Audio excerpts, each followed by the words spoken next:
37페이지 지말불가.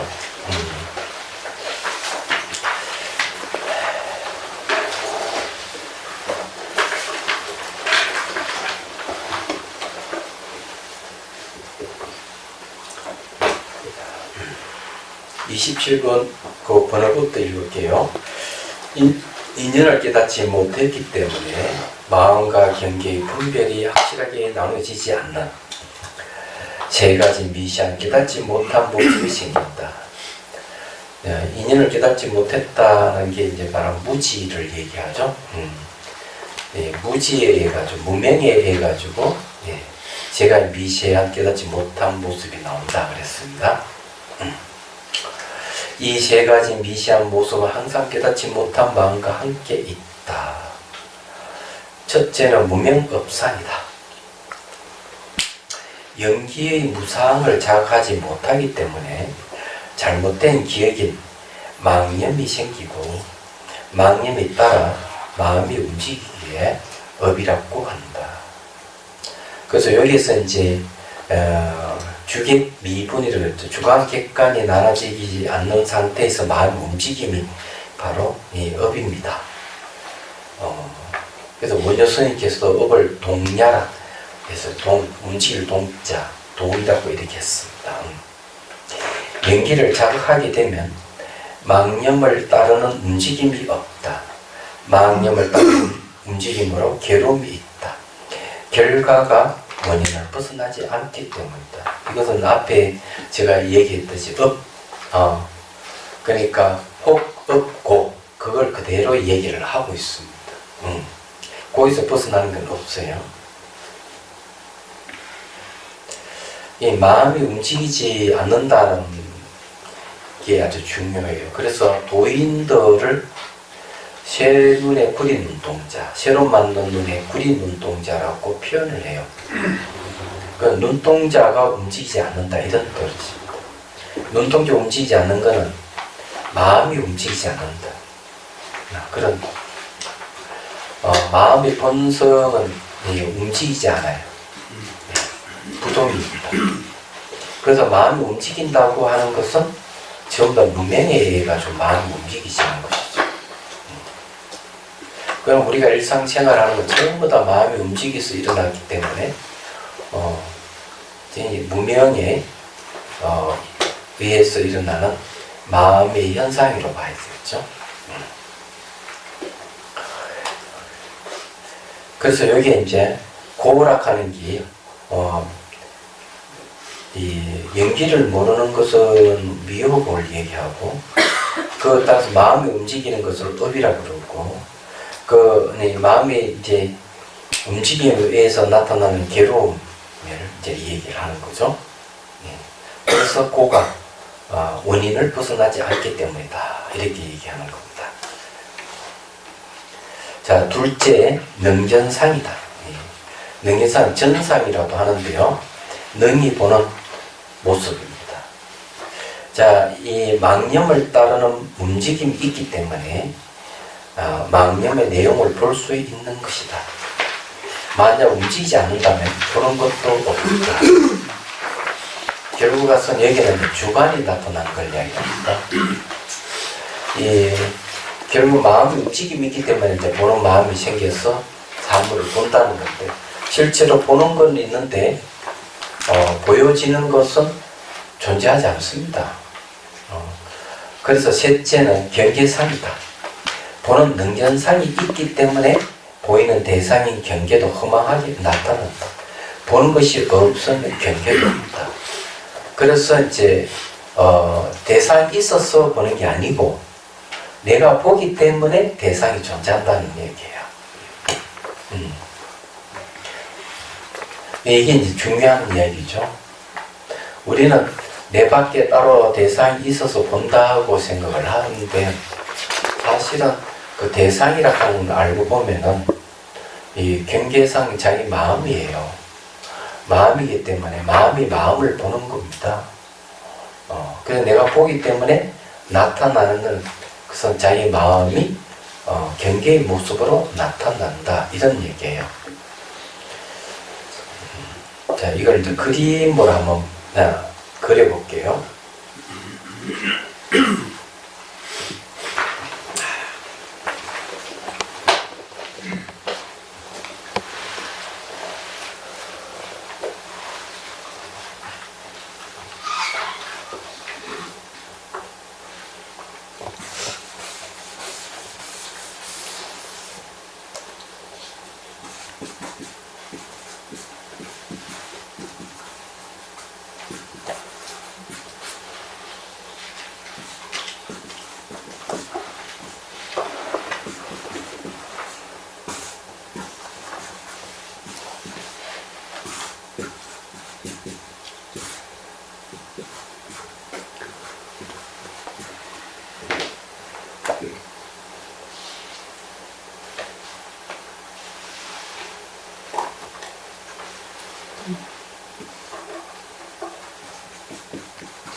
스님 너무 흐려서 잘 안 보여요.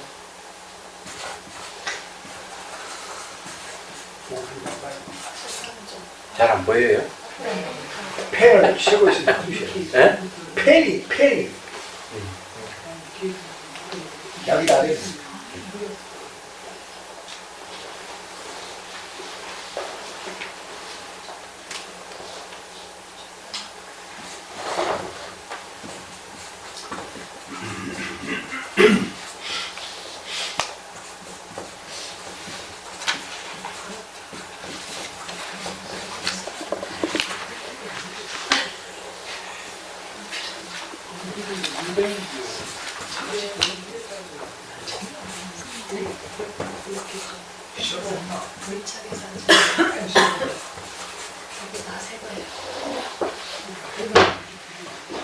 왜 잘 안 나올까? 일단 다른 걸로 한번 써보십시오. 아마 이렇게 계속 세워져 있으니까 아마 말라서 그런 거.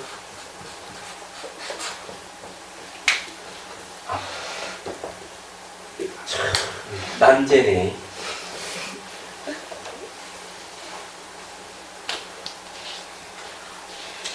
설명을 해 드릴게요. 제가 막 글을 막 날렸어서 그런데, 이 눈하고 이 색상하고 이래 서로 인연이 되잖아요. 인연이 되면 시각이 일어나요. 그리고 소리하고 귀하고 만나면은 청각이 일어나고, 그 다음에 후각, 미각, 촉각도 서로 인연에 대해서 만나요. 나타나요.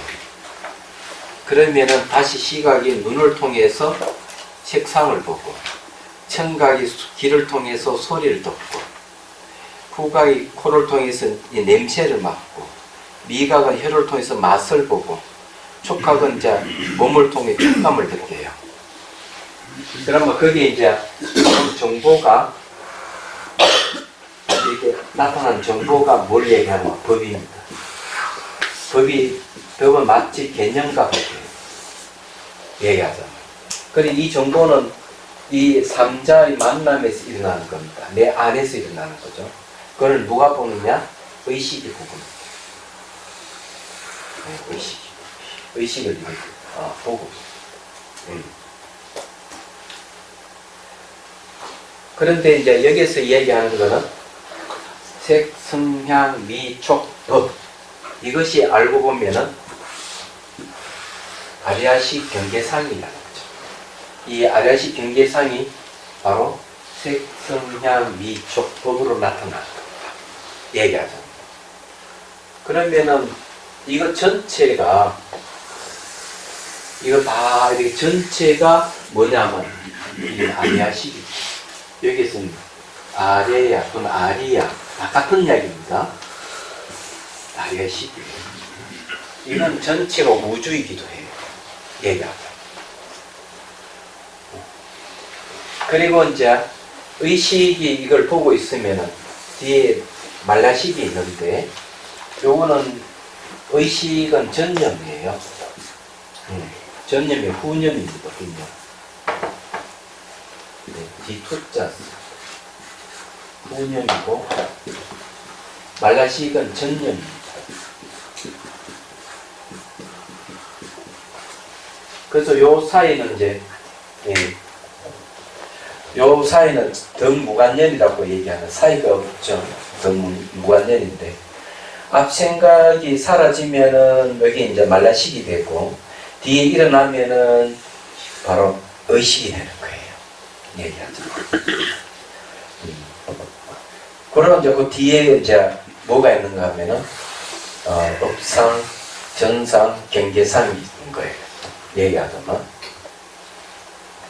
근데 수행을 이제 하면은 왜 되는가 하면은 이제 이렇게 이제 관에 들어가잖아요. 관에 들어오면서 이것이 쭉 여기까지 이제 감각의 영역까지 쫙 와서 몸이 이제 사라져. 그 몸이 사라질 정도면은 이제 범부의 깨달음 경지에 이제 가는 거죠. 불각이죠, 범부가.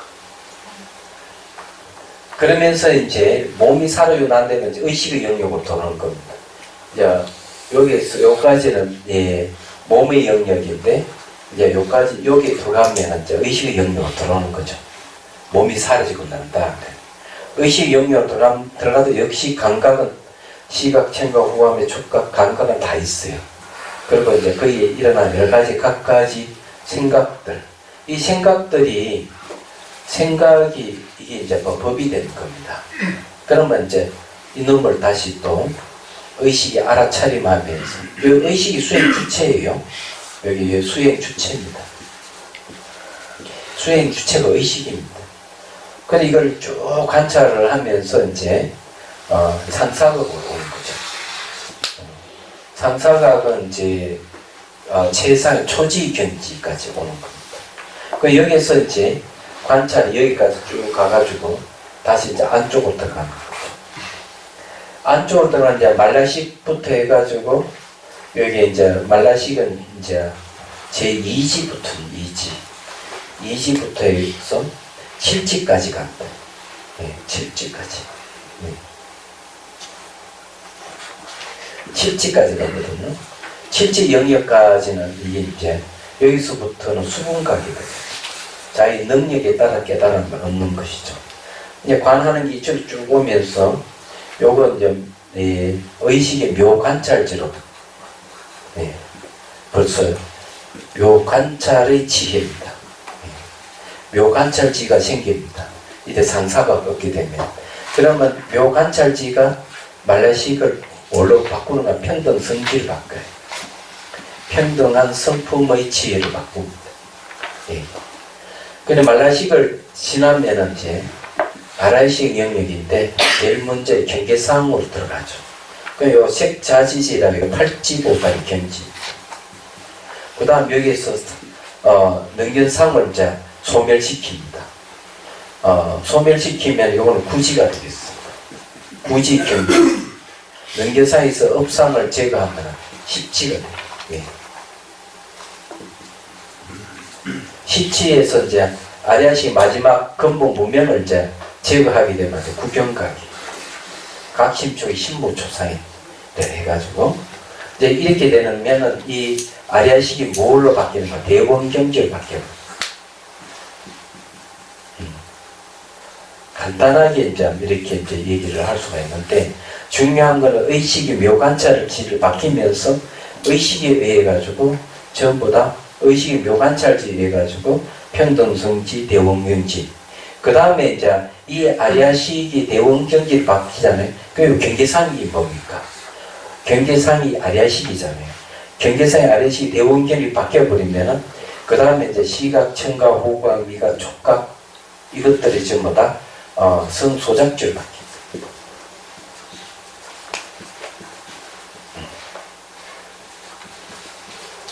성소작지를 그러죠. 성소작주를 바뀌는 거. 근데 이 중요한 의식이에요. 의식이 지혜로 바뀌어야만이 이렇게 끝까지 들어가서 전부 다 바꾸는 거예요. 그런데 바깥까지 싹 다 바꿔버려요. 그게 깨달은 이게. 이건 유식을 근거해서 이제 이렇게 얘기를 한 거예요. 근데 여기서 지금 얘기하려고 하는 거는 이 경계상이라고 하는 걸 알고 보면은 여기는 색, 성향, 미촉, 법이 경계상이라는 그 경계상이 바로 아리아식의 이라는 거죠. 결국 우리가 사물을 보고 있는 것, 소리를 듣고 있는 전부 다 아리아식을 대상으로 하고 있는 거죠. 그래서 이제 제가 과학적인 얘기 했잖아요. 파장의 세계야. 거기에 모양도 없고 색깔도 아무것도 없지만 그런 것이 귀로, 코로, 눈으로 오면은 전부 다 그것을 마음이 싹 다 대상을 만들어버려요. 예. 그렇다는 얘기예요. 대충 그렇다 이렇게 생각하고 뒤에 가면 또 이제 이 얘기를 할 거예요. 선생님 저 질문 하나 있는데 예. 식을 지금 말씀을 하시는데 지금 스님께서 정의했는 족에다가 우리가 보통 마음이라고 이래야 하지 않습니까? 예. 뭐 지락고도 이야기하고 성이라고도 이야기를 하는데 지금 족에서 제가 지금 이야기하는 마음이나 성이나 지 같은 거는 저기서 어느 정도 해당한다고 보는 게 정답이겠습니까? 이제 마음은 이제 총 8개의 마음을 심왕이라 그래요. 심왕. 그래 이제 심왕이라 하는 게 이제 거기에서는 건강삼매경론에서는 심왕이란 마음의 본성을 얘기를 하는데 여기서 심왕하면은 시각, 청각, 후각, 미각, 촉각, 의식, 말레식, 아리아식을 심왕으로 보는 거예요. 주체적인 것이죠. 그에 따라서 여러 가지 이제 심리의 현상이 생기는데 가장 왕성하게 이제 건드리고 있는 심리는 의식이에요. 51개나 되는 심리를 건드리고 있어요. 가장 많이 활동하는 거, 하려고 말레식은 한 17개 정도 되고 아리아식은 한 5개 정도 되고 막 그럴 거예요. 그렇게 되는 건데 저기에서 우리가 성하면은 성품 성자를 쓸 때는 무자성을 얘기합니다. 자성이 없는 공성을 마음의 공성으로 보는 거죠. 왜냐하면 마음을 이치 이로 보기 다르마를 보기 때문에 그럼 저기에 식자가 다 붙었단 말이에요. 식은 대상을 인식하는 주관과 객관을 상대하고 있는 걸 좀 식이라고 표현을 하고 있는 겁니다. 표현하고 있기 때문에 저기에서는 전부 다 문명에 의해 가지고 오염되어 있는 마음들이에요. 저기는 성이 없어요. 얘기하자면. 그래서 성품 성자가 들어가려면은 저것이 이제 묘관찰지가 생기면은 그 뜻의 묘관찰지가 바로 성이 됩니다. 왜 그러냐면은 그 이유를 설명하죠.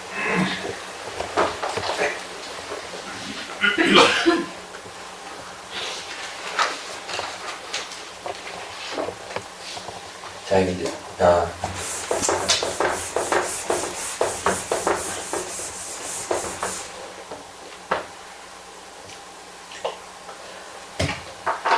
심체라 하는 말을 심상이란 말을 쓰고요. 심체라는 말을 씁니다. 그래서 이제 심상은 소멸하지만은 심체는 소멸하지 않는다 이렇게 얘기해요. 심체를 다른 말로 하면은 지혜 지자를 써서 지체라는 말을 씁니다. 지혜의 바탕 이런 말이거든요. 얘기하자면은 근데 왜 이걸 얘기를 하느냐? 이게 지체든 심체든 이거 전부 다 성정본각이에요. 말만 다 다르지 본각을 얘기합니다. 예. 성정본각이에요. 그런 성정본각의 내용이 전부 다 아다시피 무자성이에요. 무자성. 그래, 무자성 공입니다. 금강산매경론에서는 공적하다. 마음의 본성을 공적이라는 말을 쓰죠. 얘기해서 공적이다. 그럼 공이라 하는 말, 다른 말로 하면 연기잖아요. 그래서 정화스님도 이걸 연기라고 번역해버려요. 선정본각을 얘기할 때 연기란 말을 집어넣어가 얘기를 하는 겁니다. 얘기하자면. 그러면 이게, 지체든, 신체든, 선정본각이든, 또 다른 말로 진여죠, 진여. 그죠? 진여든. 말만 다르지만 다 같은 뜻인데, 여기 지혜 진짜가 왜 들어갔느냐, 안 그래요. 이걸 우리가 잘 이제 해석해보면 재밌는 사실을 알게 되는 지혜의 내용이 뭐냐는 거지. 지혜의 내용은 공성이에요. 연기고. 그게 지혜의 내용이에요. 그러면 지체잖아요. 바탕이 비어있잖아요. 그래서 이 진여에는 뭐 두 가지가 있죠. 자, 하나는 불변의 뜻이 있고, 하나는 인연을 따르는 뜻이 있고, 이걸 이제 항상 기억을 해야 됩니다. 진여는 이 두 가지, 일심을 또 그렇게 또 얘기하죠. 진여의 다른 일심이잖아요. 그러면은, 불변은 비어있다는 거고, 수연이라 하는 것도, 인연을 따르는 것은 비어있는 게 아니라 불공을 얘기하지만, 둘 다 무자성이잖아요. 자성이 없는 거잖아요. 얘기하자면. 그래서 어떤 일이 벌어진 줄 아십니까? 인연을 만나면, 시절 인연을 만나면 깨달음을 얻을 수가 있는 거예요. 시절 인연이라 하는 범위가 무자성이잖아요. 또 마음의 특성은 대상을 안다는 알미라는 특성을 갖고 있는, 그게 안다 하는 건 상호 의존관계 연기를 얘기하는 거죠. 그래서 시절 인연을 탁 만나면 깨달음이 탁 오게 돼 있는 거죠. 그래서 경전에 보면 이제 뭐가 있는가 하면 이런 거죠. 어느 수행자가 이 초기경전에 보면 수행을 하는데 무상이라는 수행 규제를 받았지만 자기 아무리 생각해봐도 이걸 수행 규제를 받아 수행해도 효과도 없고, 에라 오늘 내가 부처님 칭계 나오고 수행 규제를 다른 걸 받아야 되겠다 하고 이제 길을 떠나는데 하필은 가는 날에 장날이라고 산이 불이 나버리는 거예요. 산이 불이 나버리니까 내려가지도 못하고 산 꼭대기로 올라가서 산 꼭대기 탁 보게 되는 거지. 근데 뭐 산이 온몸에 불바다야. 그걸 딱 보는 순간 무상을 깨달아. 왜 깨닫겠어요? 자기 마음의 본성이 무자성 공이기 때문에. 예, 다른 말하면은 그 공은 불변하지만은 또 무자성 입장에서는 자성을 지키지 않고 대상을 하고 인연을 맺잖아요. 무상이라 하는 단마가 뭐겠어요? 무상이란 단마가 자기 마음의 본성이 다르마 똑같은 거야. 그래서 객관적으로 탁 보는 순간 서로 딱 만나는 순간 깨달음이 탁 와버려. 무상이라, 이게 무상이구나. 그래가지고 좀 이따가 이제 폭포수 밑에 가가지고 또 이제 먹을 탁 담고 나무 위에 기대서 휴식하는데 물방울 막 떨어지면 물거품 일어나는 거 또 두 번째 탁 깨달고, 야, 물거품은 머물지 않는구나. 실체가 없구나. 이게 무상이구나. 이렇게 하는. 그래, 이런 게 이제 비슷한 사례가 뭔가 하면은, 저기 소동파 얘기, 소동파 어느 스님한테 가서 법문을 청하니까 뭐라 하는가. 유정이 슬법을 듣기 전에 무정이 슬법을 듣고 오너라. 이러거든. 말을 타고 가다가 폭포에 물이 팍 떨어지는 소리를 듣고 딱 깨달아. 그게 무상을 보여주는 거야. 무상을 더 가면은, 무상은 셋으로 나눌 수 있어요. 지나간 과거는 돌아오지 않고 미래는 오지 않아서 그 현재는 머물지 않는 거예요. 무상. 그래서 반야경에서 뭐라고 얘기하는가 하면은 이렇게 얘기하는 거죠. 무상, 무상이 뭐냐? 그러니까 무상 적공이다. 무상이 바로 공. 자치 없는 자성이 없는 공이다. 그러니까 바로 그냥 본성을 깨닫는 거지. 왜 깨닫느냐? 코드가 딱 맞는 거야. 내 마음의 본성이 무자성 공이기 때문에 무상을 보던 연기와 다 공이 다른 이름이잖아요. 그러면 그 대상과 나의 인연관계에서 코드가 딱 맞는 거예요. 그래서 딱 깨닫는 거죠. 그래서 마음의 본성은 지체라고 하는 거예요. 지의 본성이 지혜의 바탕이죠. 지체라고 하는 거예요. 그래서 우리는 스승 없이 깨달을 수가 있는 거예요. 스승 없이. 자연을 통해서 스승 없이 깨달을 수 있는 거죠. 얘기하자면. 그래서 붓다 이상의 출현이 가능해지는 거예요. 성문 영각도 가능해지는 거죠. 스승 없이 혼자서 12연기를 막 사유를 해가지고 다 깨달을 수 있는 거예요. 연기를 깨달을 수 있는 이유 그건 거예요. 그래 마음의 바탕이 비어있기 때문에 무한한 잠재력과 가능성이 돼요. 비에 있어서 우리는 어떤 것도 결정이 안 돼 있지만 비에 있다면 어떤 것도 할 수가 있다. 얘기하죠. 근데 그 자체가 불변 수연의 관계를 갖고 있기 때문에 그런 거죠. 그럼 이 불변 수연이라고 하는 게 성각에서 그대로 사용해요. 성각이가 딱 첫머리 들치보면 딱 나옵니다. 성각이가 보면은 석가도 몰랐더니 가슴이 어떻게 둥근 원을 그리잖아요. 근데 그 해석 어떻게 불변수연을 얘기하죠. 불변수연. 그럼 불변수연은 하나이면서 둘이잖아요. 무자성을 봐서 하나지만은 둘이잖아요. 그래서 진리는 하나 속에 둘이 있다 이렇게 얘기하는 거예요. 하나가 아니죠. 말하자면. 그래 이런 얘기는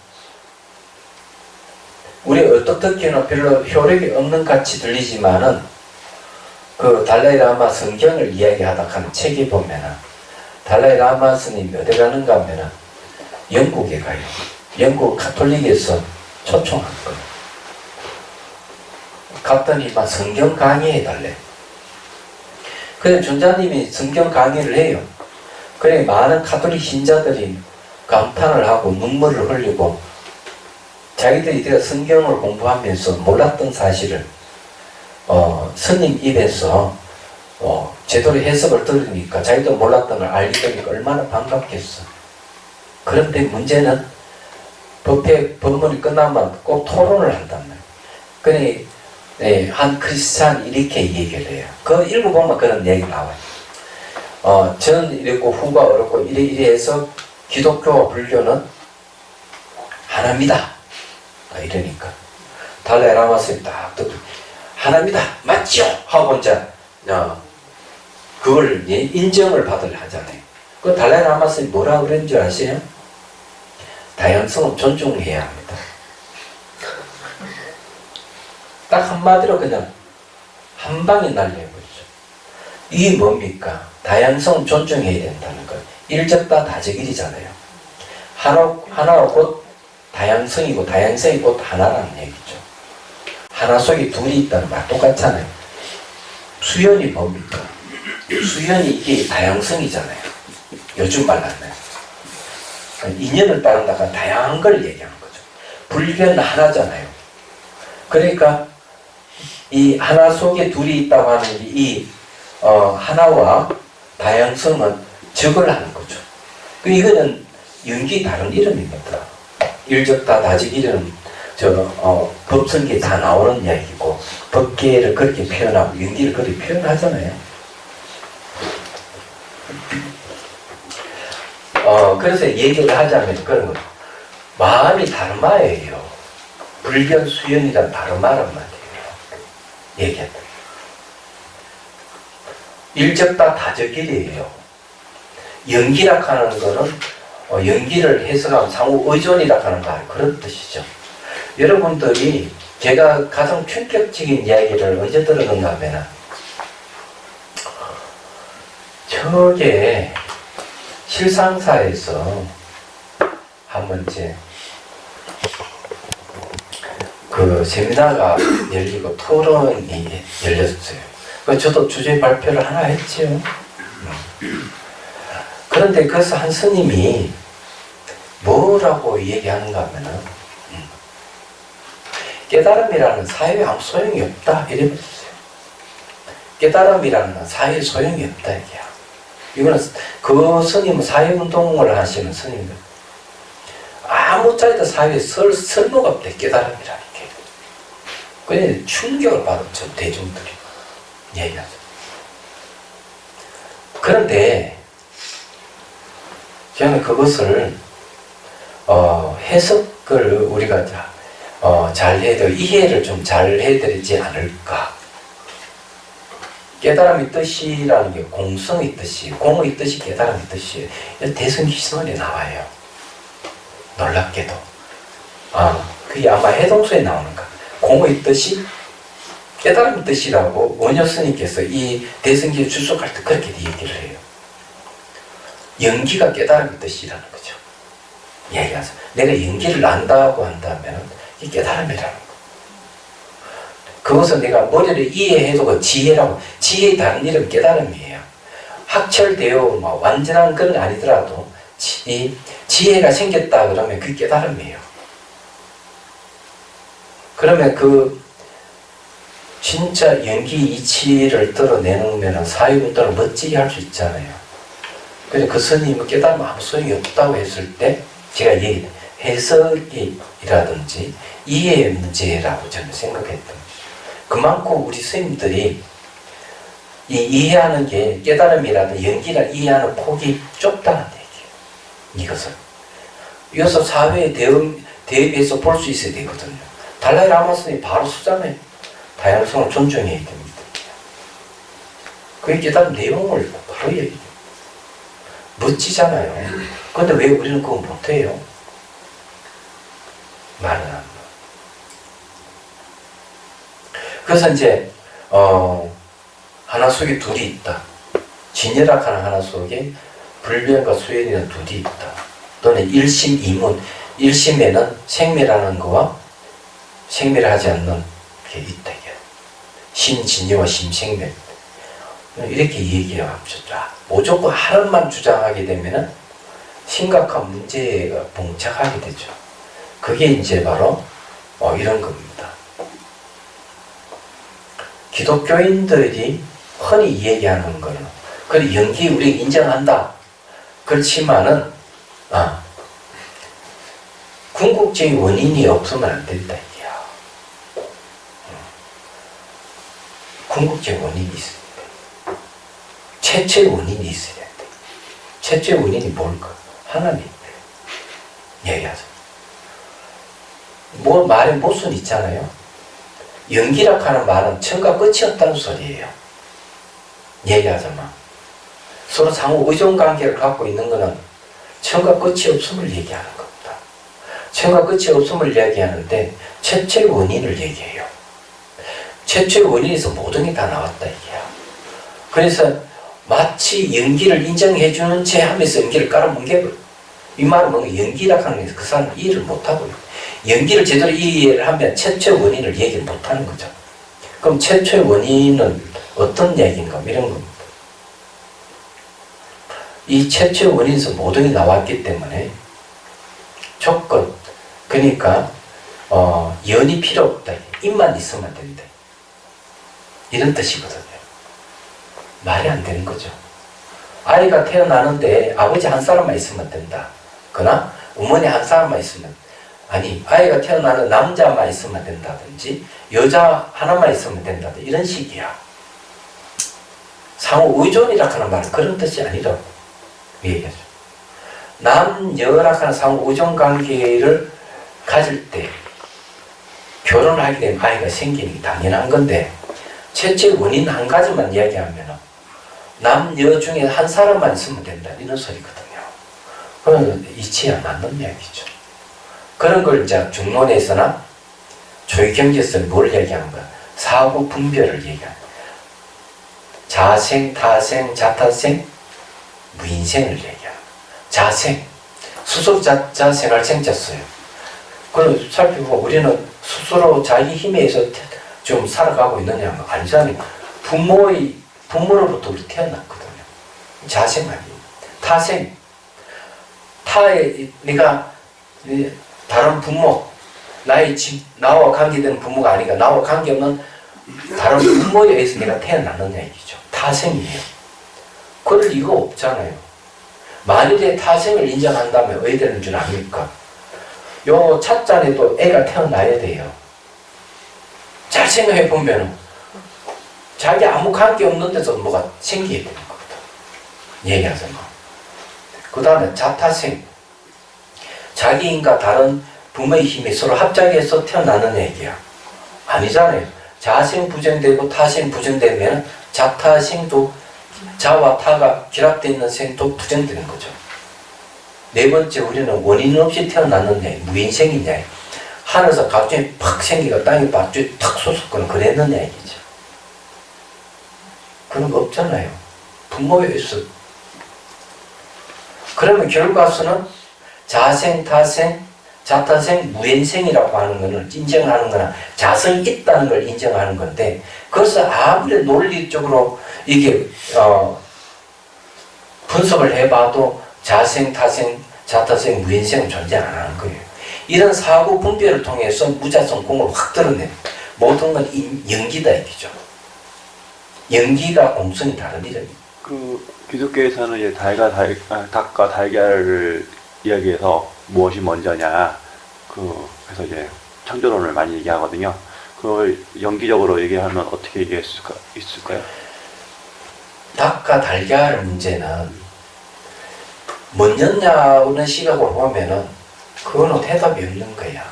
그런 걸 뭐라고 얘기하는가 하면은 그거는 전유경에서 나오는 이야기와 똑같은 이야기예요. 전유경에서 보면은 말론코 푸타라는 청년이 자기 출가를 했어요. 출가하고 다 생각을 하는 거예요. 이 청년의 생각은 이런 거예요. 이 세상은 영원하고 영원하지 않는 것. 이 세상에 끝이 있나 끝이 없는 것. 여대는 사후의 존재는 존속하지 않는 것. 뭔가 마음 하나가 아닌가. 나 이런 문제를 내가 부처님께 가서 물어보고 대답해주면 출가생을 계속할 것이고, 대답해주지 않으면 나는 다시 속퇴하겠다. 찾아가자고. 그래서 또 묻잖아. 이 세상에 영원하지 않습니까? 끝이 있으면 끝이 없습니까? 여기는 다음 세에 존속하면 존속하지 않습니까? 이렇게 묻는다고요. 물으니까 부처님 야단치잖아요. 그럼 해답이 없는 걸 가지고 나한테 질문한다고. 달걀이 뭐냐냐? 닭이 뭐냐냐? 해답이 없어요, 그거는요. 얘기하자고. 그래, 청년이 야단 맞으니까 서러워서 울거든요. 우리 머리에서 담아 주면서. 도가살 비유를 들어서 이 얘기를 하잖아요. 말하자면. 그래, 전쟁에서 화살을 맞았다. 화살을 맞았는데, 이 동료 군인들이 와서 뽑으려 하니까 화살 맞은 사람 이렇게 얘기하는 거예요.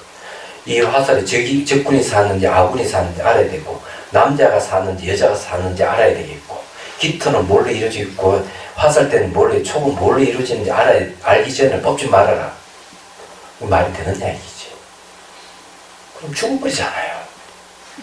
그럼 제일 중요한 문제는 우선 뽑아놔놓고 치료를 해야 될까? 그거 알아도 늦지 않잖아요. 뽑아놓고 치료하고 난 다음에 해도 늦지 않은데, 너가 지금 질문하는 그거 같은 것이다. 뭐가 중요하냐? 너 도가살 뽑는 게 중요하지 않느냐? 그건 쓸데없는 질문하지 말아요. 그래서 그거는 해답이 없는 거예요. 먼저를 얘기하고. 왜? 상호 의존관계는 먼저라 하는 게 없어요. 닭과 알이 다 필요한 거야. 상호 관계성을 갖고 있는 거야. 둘이 상호 관계만이 아니죠. 땅도 필요하고 공기도 필요하고 다 필요해요. 근데 왜 그걸 다 배제해버려 둘 관계 먼저냐고 얘기하느냐. 질문 자체가 잘못된 거잖아. 그건 해답이 없는 거. 그런 건 어리석은 질문이죠. 부처님한테 가면 야단 맞을 일이죠. 딱 얘기하자면. 그래서 제가 출가를 해가지고 한 2년 차쯤 되는데, 어떻게 알았는데 동네 친구들이 와가지고 가자에 끌려갔어. 어디 갔는가 하면 짜장면 집에 간 거야. 너 출가를 했는데 친구들이 결혼했다. 결혼했으니까 이 신혼부부에게 그래서 한마디 해야 되지 않아? 아니 네 출간 2년밖에 안 되는 내가 그 신혼부부에 법문 내주게 이야기하죠. 그래서 내가 젓가락 법문했어요. 젓가락 들고 이 젓가락 요 끝이 요것이 끝인지 요것이 끝인지 네, 구분할 수가 없다. 하나는 연결되어 있기 때문에 얘기했어요.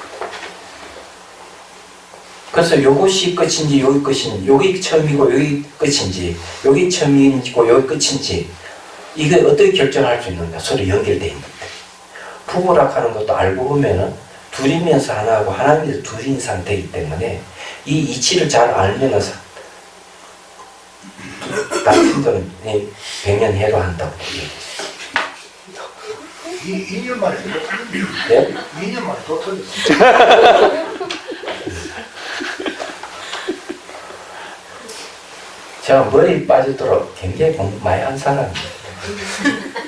출가 전부터 책 엄청나게 봤어요. 얘기하세요. 그러니까 수행은 안 됐지만 벌써 출가할 때는 벌써 머리 든기 좀 있었죠. 얘기하자면. 근데 그게 다 전생에 공부했던 게 아니겠나 저는 그런 생각을 말하자면 다 달리니까 얘기하게 되더라고. 그래서 이 짜장면 집에 가가지고 그 법문 젓가락 법문 해주면 바로 이 내용이에요. 얘기 알고 보니까 그때는 어쩔 수 없이 책에 본 걸 경전에 본 걸 가지고 얘기를 했고 그때는 별거 아니라고 생각했지만 그게 궁극적인 거죠. 알고 보니까 그런 거죠. 그러니까 그 이제 대답을 하자면 그런 거예요. 하나라고 얘기하면 안 되는 거예요. 둘이라고 해도 얘기 안 되는 거예요. 관계성으로 봐야 돼요. 이 관계성으로 세상을 봐야 된다 하는 사람이 그 물리학자 중에서 그 사람 탁월한 지혜란 책을 쓴 분이에요. 이분은 뭔가 하면은 이분법적 사고에서 벗어나서 항상 관계성으로 세상을 봐야 됩니다. 그 책에 불러서 과학 서적이에요. 이분은 전 세계 유명한 과학자들 대담한 책이에요. 나온 지 20년 더 됩니다. 그것도 한 찾아보시면은 재밌을 겁니다. 탁월한 지혜라는 책. 범양사 출판사에서 나온 겁니다. 근데 불교를 알려고 하면 최신과학을 여러분들 공부를 하셔야 돼요. 그러면 불교가 쉽게 와닿을 수가 있다. 뭐 그런 걸 얘기를 할 수 있다. 아인슈타인이 그냥 헛말한 게 아니에요. 많은 종교가 있지만 과학과 대화할 수 있는 유일한 종교는 불교밖에 없다. 이렇게 얘기를 하고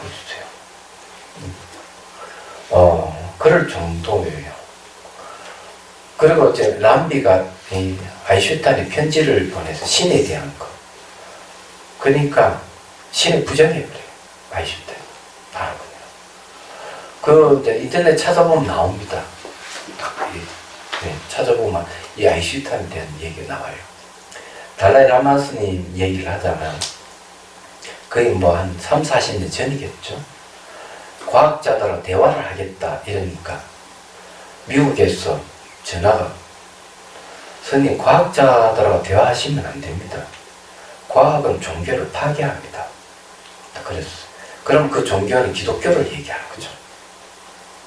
그러니까 달라이 라마 스님 하는 말이 과학자들이 실험을 할 때 직관과 추론을 사용했고 실제 그렇게 실험을 하지 않는 이게 역시 진실을 구명하기 위해 직관과 추론을 같이 사용합니다. 우리 명상할 때 똑같은 방법을 사용합니다. 불교는 과학과 대립될 리가 없습니다. 그래 아니라 다를까 2년마다 한 번씩인가 세계 과학자들과 대담을 하면 그 책이 쏟아져 나오고 있어요. 우리는 달라이 라마 스님의 저수를 꼭 볼 필요가 있어요. 그거 왜 봐야 되는가 하면은 그게 최신과학이 있는데 불교적 시각에서 최신과학을 얘기를 하고 얘기하죠. 그게 안목이죠. 우리가 안목을 기르는데 굉장히 중요한 서적입니다. 달라이라마 스님의 서적이 장점이 뭐냐면 처음에 굉장히 쉽게 읽어가다가 가면서 점점 깊이 들어가는 거예요. 처음부터 어렵게 얘기를 안 한다는 얘기예요. 그런 장점이 있는 거죠. 그래서 하나의 교과서예요. 굉장히 논리적입니다. 굉장히 체계적이에요. 그냥 마구잡을 얘기 하나도 없어요. 말하자면. 그 외에 달라이라마 스님의 서적을 제가 추천을 하는가 하면 이분은 니포제들에게 어릴 때부터 일대 교육을 받은 분이에요. 한국 교사와 삼국 교사에게 철저히 교육을 받으신 분이에요. 얘기하자면. 그러니까 세계 최고의 강사라고 할 수 있는 거죠. 제가 보기에는. 최상의 모든 지성을, 그러니까 모든 불교의 지식을 다 갖추고 있는 분입니다. 놀라운 분이에요. 그리고 수행을 하시는. 그럼 수행하는데도 어느 정도의, 그냥 이렇게 하면은, 이 정도예요. 또 외국 갔다 돌아와가지고, 시작에 얘기하면, 저기 어느 산 쪽에 가면 그 수행하는 스님이 계실 거야. 그 스님 좀 모시고 온다. 아무도 모르는데 달라이라마 스님 알고 있는 거예요. 그래 와가지고 수행 점검을 해줘요. 얘기하자면. 그래 이번에 단순히 저게 교학만 한 게 아니라는 거, 수행을 한 거예요. 그리고 많은 스승들이 이렇게 공부를 했어요. 어느 노스님한테는 반야신경, 어느 노스님한테는 현강장엄론 이런 식으로 배우는 거죠. 다 배우고 또 그 다음에 수행을 다 전수받아요. 그 노스님이 다 돌아가시잖아요. 그 다음에 다시 환생하잖아요. 불러가지고 다시 전수를 해주는 거예요. 얘기하죠. 그래서 제가 그 하나의 그 도로같이 이 사진첩을 딱 봤는데 이 스님이 닉마파 스님이에요. 고성이에요. 그래서 달라이라마 스님 안천도 법문해주고 자기가 전수해주는 게 나와요. 그게. 그러니까 달라이라마 스님은 한 스님만이 전수받은 게 아닌 거야. 각 파의 모든 거 훌륭한 스님들이 그걸 다 받아가지고 또 불러서 또 전수해주고 이런 역할을 해주시는 거예요. 그래서 우리가 공부를 하는 거는 한 스님 밑에서만 공부하는 게 아니고 누가 어느 스님 훌륭하다고 찾아서 배우는 것이 아주 중요하다. 저는 그런 생각이에요. 그런 전통이 사실 있었던 거거든요. 무비 스님한테도 얘기 들어보니까 옛날 어느 스님은 누가 강의에 뭐를 잘하고 어느 스님은 그걸 잘하고 다 그 우르르 가가지고 다 배우고 그랬대요. 그래서 제가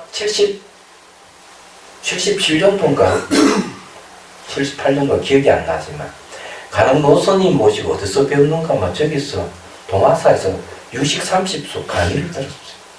근데 선생님들이 막 한 50명 이상 온 것 같아, 내 기억으로. 제가 거기에 수료증도 갖고 있어요. 아무것도 못 물어가서 내 60, 30수는 무슨 소리인지 이해도 안 되는. 그냥 기억 남는 거는 뭐가 기억 남는가 하면은 아침마다 바로 공양할 때 그 송이국이 너무 향기롭고 맛있고 그것만 기억나. 지금 그것만 기억나요. 근데 알고 보니까 동화사 뒷산에 나는 송이가 우리나라 최고로 좋은 송이라는 거 알고 그때 알았죠. 얘기하자면. 그리고 또 이 바둑 잘 뜨는 스님은 나한테 자덕자에가 내가 그냥 바둑으로 그냥 한번 작살내주고 이런 게 이제 기억 남는. 그러다가 저기 지호 스님하고 또 그때 또 거기서 또 만나고 그래서 성문 스님도 거기서 만나고 다 거기서 기억나는 스님들 그런 얘기하잖아. 근데 너무 좋은 거야. 같이 바로 그냥 금당에서 그때 스님들 너무 많은 금당에서 같이 생활하고 그래서 스님들끼리 공부하는 게 너무 좋은 거야. 그때 말하자면. 그 무비 스님이 또 저기에 어디고 은혜사에서 또 금강경 강의, 금강경 5과일 강의, 금강경 강의 스님들 모여가지고 공부 보기가 너무 좋은 거예요. 그럼 그런 전통이 어디서 왔겠느냐. 그 이전에는 저기 뭐고 타거 스님 그렇게 하셨나. 그 이전에 또 스님도 그렇게 하셨나. 이 공부도 그런 연장이라고 생각하면 되는 거죠. 얘기하자면. 그래서 이런 게 이제 좋다 이죠. 우리가 공부를 한다는 게 이제 그런 것이죠.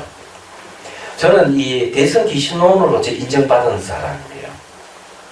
운자 성자 강백 스님한테. 그래서 그때도 얘기했지만 제가 그 한국 철학회, 국회 철학회에도 그 논문을 실었지만 논문을 대선 기신론 강의, 대선 기신론에 대한 논문 쓴 걸 딱 보여주니까 그 다음날 바로 그래, 이제 내가 너 논문을 읽어보니까 이제 정강해 줄 때 됐구나. 이 강본을, 능경, 목판본 강본을 저한테 탁 주시더라고요. 그것이 운기 스님한테도 있지도 않고, 어느 스님한테도 없어요. 저한테 와 있어요, 그게. 얘기하자면. 그리고, 저기 뭐고,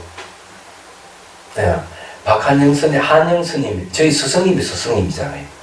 친필 저술도 제가 갖고 있어요. 큰 스님들이 운기 스님이나 어느 스님 쪽을 안 가고 저한테 와 있어요. 지금 치면은 이게 급수로 치면 막 내리거든요. 얘기하자면. 즉자가, 장자가 아니다고. 제 속을 지금 서자에 지나지 않는데 그게 저한테 와요. 말하자면. 그래, 어쨌든, 그런데 가장 기억 남는 게 탁 주면서 뭐라고 이렇게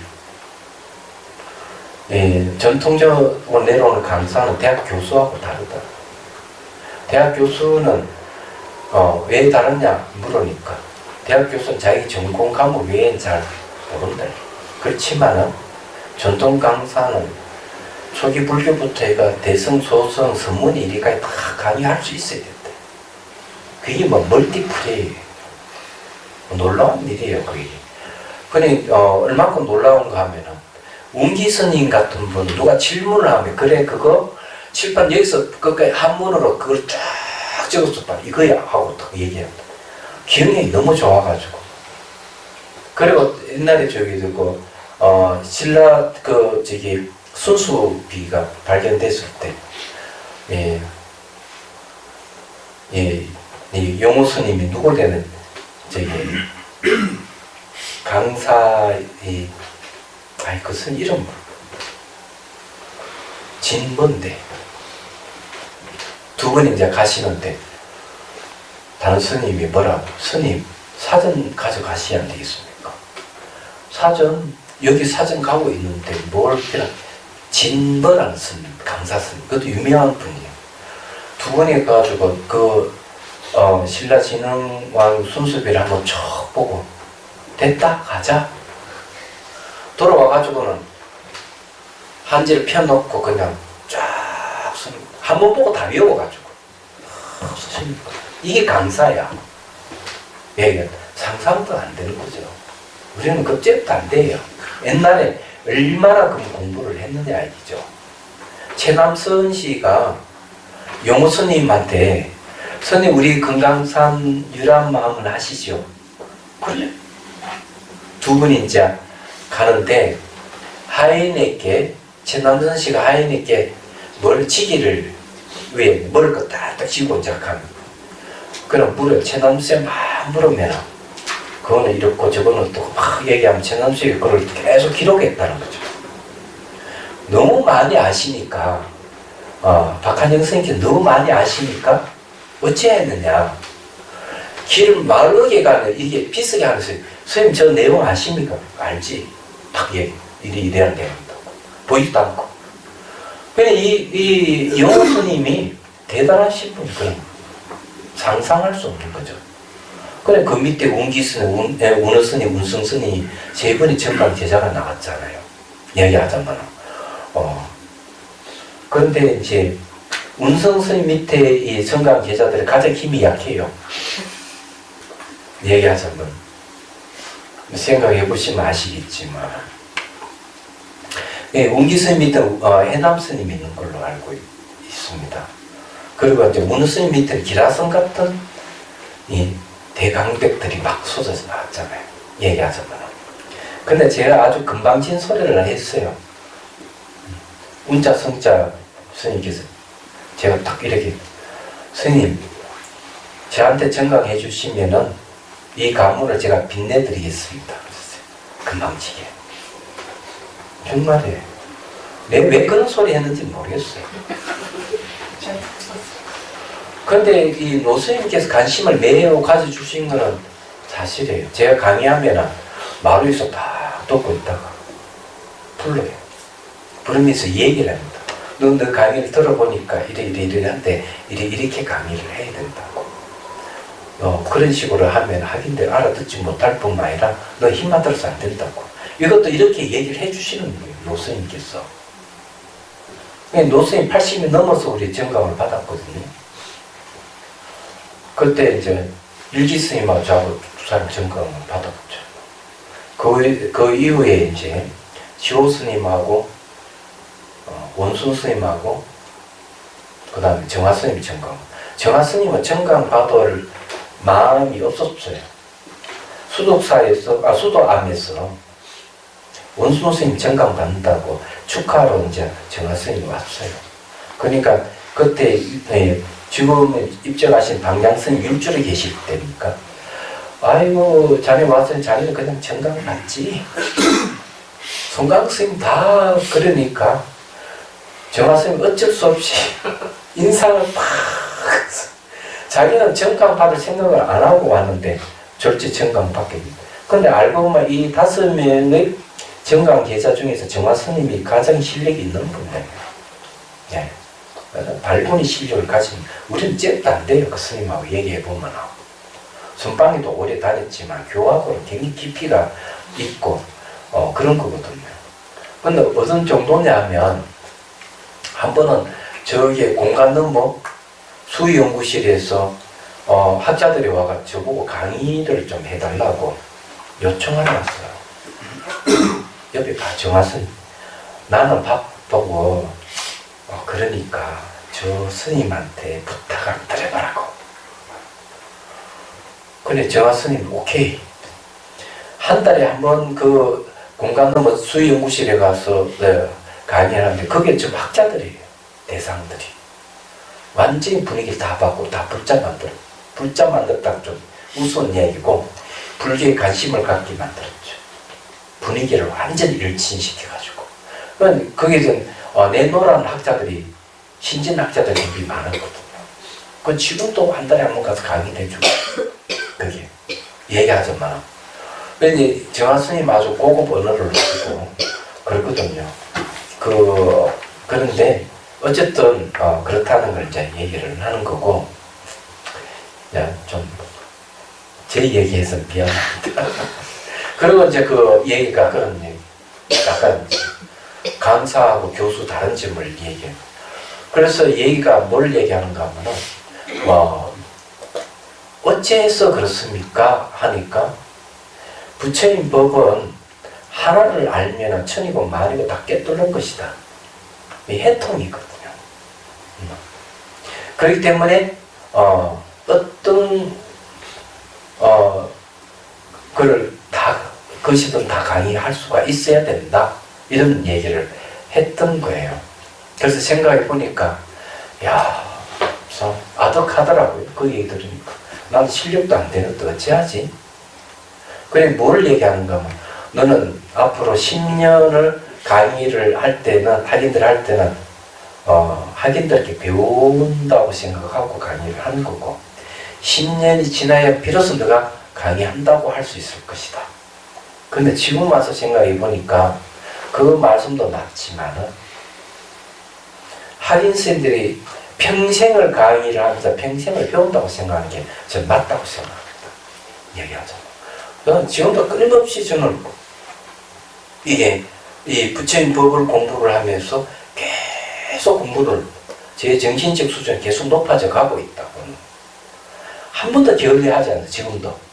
그럼 저 공부 방법은 어떤 것이냐 하면은 저는 교재를 똑같은 걸 쓰지 않습니다. 강의를 할 때는 항상 교재를 계속 바꿉니다. 신도들이 강의하면 계속 바꾸고 새로운 교재를 갖고 계속하면 새로운 지식 제가 강의하면 제 귀를 듣기 때문에 강의하는 것이 그대로 제 공부가 돼요. 예. 그래서 다양한 경전과 논술을 볼 수가 있는 거죠. 같은 걸 안 하는 거죠. 그래서 금강산맥경도 보게 되는 이야기하잖아요. 좀 그러는 겁니다.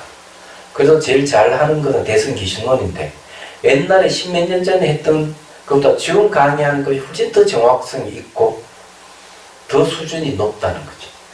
유튜브에 있는 그 강의도 지금도 많은 사람들이 보고 있지만 지금 강의는 훨씬 나아요. 예, 좀 강의해보면 그것들 모르고 했던 강의를 해도 몰랐던 것은 얘기 안 하고 넘어갔던 게 많은데 지금은 더 많이 짚을 수 있다는 얘기죠. 말하자면 옛날 얘기만. 뭐 또 다른 질문 있어요? 그 의식이 수행의 주체라고 하셨는데요. 네. 그러면 생각이 수행의 주체라고 이해되나요? 어떻게 되나요? 의식이 수행 주체라고 얘기하는 말은 무슨 말이냐면 사람이 스님들 중에서 수행 주체는 아리아식이 되어야 된다고 이렇게 얘기하시는 분이 있는데 그분은 잘 모르는 하는 얘기예요.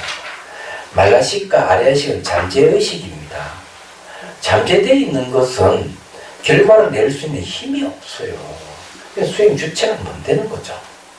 잠재되어 있기 때문에 무기예요. 무기.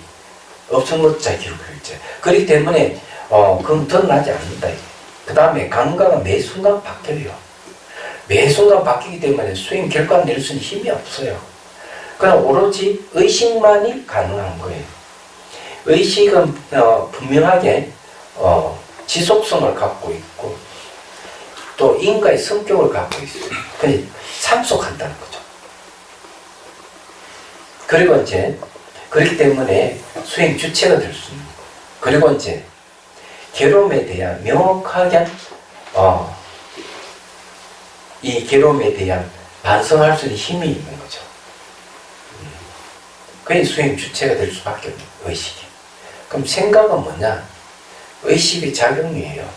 얘기하자면 의식이 작용이기 때문에 이 의식이 작용인 생각이 수행의 수단이 되는 겁니다. 그 수행 수단이 세 가지예요. 생각형, 생각상, 생각사.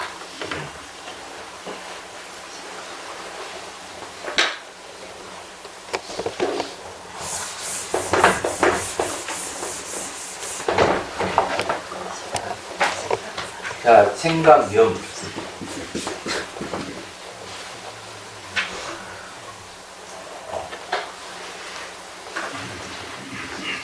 생각상, 생각사. 이게 이제 수행 수단이 돼요. 요건 염이라 하는 건 정염이잖아요. 염이라 하는 자체가 기억이라는 뜻이 있고, 안다는 알매의 뜻이 있고, 정신 차린다는 뜻이 있어요. 이 샤띠거든요. 말하자면. 이게 이제 바로 직관을 얘기합니다. 직관. 전부 이 세 가지가 바로 의식의 작용이죠. 생각상은 이미지를 돌려서 관상하는 거죠. 그래서 이 관상법이 생각상이라 하는 이 생각에서 나온 거예요. 생각상 이거는 사유하고 분석하는 거죠. 분석. 그래서 이제 사유 분석에서 통찰을 내는 게 이제 생각사가 하는 역할이에요. 그래서 이거는 생각사는 바로 추론에 해당하는 추론. 추론에 해당하는데 생각염은 직관에 해당하는 거죠. 생각상도 이미지에 떠올려 지켜보기 때문에 직관하고 연관이. 그런데 그 스님 쭉 밑에 강의하신 내용을 제가 이해하기로는 네. 그 초기불교 이빠사나 사마타하고 대승 사마타 이빠사가 다르다고 말씀하셨잖아요. 그럴 때 공성을 아는 마음을 대상으로 하는 걸 대승 사마타라 하고 그게 집중하다 보면 그 공성을 아는 마음도 변하기 때문에 그때는 대승 이빠사로 들어간다. 이렇게 말씀하신 걸 제가 이해했거든요. 그런데 이 사하고 영이 추론이고 직관이고 그런 게 급히 들어가면 섞여버리잖아요. 같이 아닙니다. 성격이 좀 달라요. 이거는 순서가 어떻게 되냐면 원칙선님께서 어떻게 이야기를 하고 있느냐.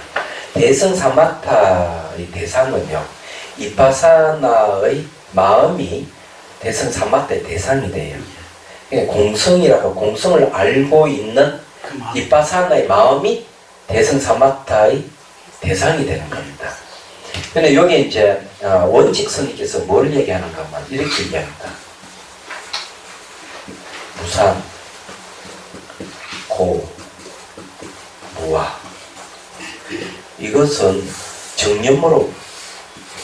정념을 알아서 지혜가 생긴다. 삼법인의 지혜가 생기면 비로소 공성에 대한 이해가 생긴다. 그럼 공성은 바로 사유의 대상이에요. 왜 사유의 대상이에요? 막 공은 모양도 없고 색깔도 없고 알 수가 없고 직관을 알 수가 없어요. 얘기하자면. 그래서 이 공성을 알라 그러면 분석적인 사유가 필요했던 거야. 말하자면. 그래서 분석적인 사유가 필요하기 때문에 선정을 의지해가지고 뭔가 마음을 분석을 해요. 제가 앞에서 분석하는 사후 분별 얘기잖아요. 자생, 타생, 자타생, 무인생. 이걸 가지고 철저히 분석을 하는 거죠. 그때 이제 선정을 의지해서 분석하기 때문에 이때는 지관상수를 하는 겁니다. 그래서 이 지관상수, 대성의 지관상수 어떻게 하는 건 선정의 힘이 약하면 분석하는 힘이 약해지기 때문에 선정의 힘을 늦추는 거죠. 분석하는 힘이 너무 강하면 선정의 힘이 약해지기 때문에 분석하는 힘을 늦추는 거죠. 그래서 사마타 이파사나를 이렇게 이제 맞춰가면서 거의 시소 게임처럼. 예, 그럼요. 수행해 가는 거죠. 수행해 가는데 이제 분석하려 할 수 없는 게 경제까지가 공성이 드러나는 거예요. 공성이 드러나면 이제 뭔가 마음이 경안이 생겨요. 사마타의 경안이 아니고, 사마타 삼매의 경안이 아니고, 이파사나의 관삼매의 경안이 일어나는 거죠. 그러면 이제 사마타와 이파사나 삼매가 하나가 되면서 공삼매로 바뀌어요. 공삼매가 진여삼매인데 그 속에서 무분별지가 생기는 깨달음을 얻어요. 이게 이제 대성의 수행을 대한 이야기입니다. 말하자면. 그런데 이제 이 직관이라고 하는 이 알아차리면 직관이라고 하는 게 그러면은 대성 이파사나에 소용이 없느냐? 아니에요. 씁니다. 언제 쓰느냐? 이 사유 분석을 통해서 공성이 드러나게 되면 바로 그때 직관하는 겁니다. 얘기하자면. 그래서 이게 분리 인식 논리학에서도 뭘 이야기하는가 하면은 분석 사유에서 공성이 드러나면은 직관을 해서 바로 아는데 그 마음을 정지라고 해요. 정지. 정명할 정자, 알지자 써요. 정지 소지 비역경할 때 그 정지를 쓴 거예요. 깨달음이에요. 얘기하자면. 그래서 이게 깨달음 수단, 직관과 추론 두 가지 다 쓴다는 거예요. 두 개 다 쓰기 때문에 이거는 그러니까 대성 사마타 수행에도 정념이 있어요. 정념. 알아차림을 들어가요. 알아차리는 건 왜 뭘로 하는가 하면 이 번뇌가 일어나고 생각이 일어나고 사라지는 걸 없애는데 정념을 없애요. 그거는 뭔가 하면 남바이파산의 성이다 똑같습니다. 그거는 없애고 없앴다는 생각도 없애버려요. 그 다음에 이제 생각이 일어나도 일어나는 것이 없고 사라지는 거 없는 생각이 불생불멸임을 알아차림을 하는 거예요. 그건 이로서 알아차림. 앞에 힘으로서 없앴는데 이게 이로서 아무리 생각이 일어나고 사라져도 늘 생멸이 없다는 거죠. 그것이 근주심이에요. 근주심 중에서 네 번째 속하죠. 그때 보면 이제 뭐가 있는가 하면 이 마음의 덩어리가 보여요. 마음의 덩어리가 보인다 하는 거는 이 일어나고 사라지면 다 척결되어 있기 때문에 마음 한 덩어리 보일 때거든. 이때 이제 15도에서 뭘 얘기하는가 하면은 바로 결국 소를 본다 이렇게 하는 거예요. 그 뜻이에요. 그게 뭔가 하면은 마음이 보인다 하는 건 힘 안이 열려야 돼. 마음이 눈이 생기지 않으면은 마음 한 덩어리를 보지를 못하는 겁니다. 이게 중요해요. 얘기하자면. 이제 이런 건 이제 뒤에 가서 사마타 이파산 수행할 때 또 제가 얘기를 해드릴 겁니다. 제가 갖고 있는 수행의 정보를 다 드릴게요. 얘기하자면. 그래서 이제 그런 것들이 우리가 내도록 그런 얘기를 안 하니까 온갖 이상한 명상법이 등장해서 그것이 대단한 것이냐는 얘기를 하고 있는데 우리가 바르게 알면 그것이 그렇게 하면 안 된다, 이렇게 해야 된다 하고 코칭이 가능해지는 거죠. 말하자면.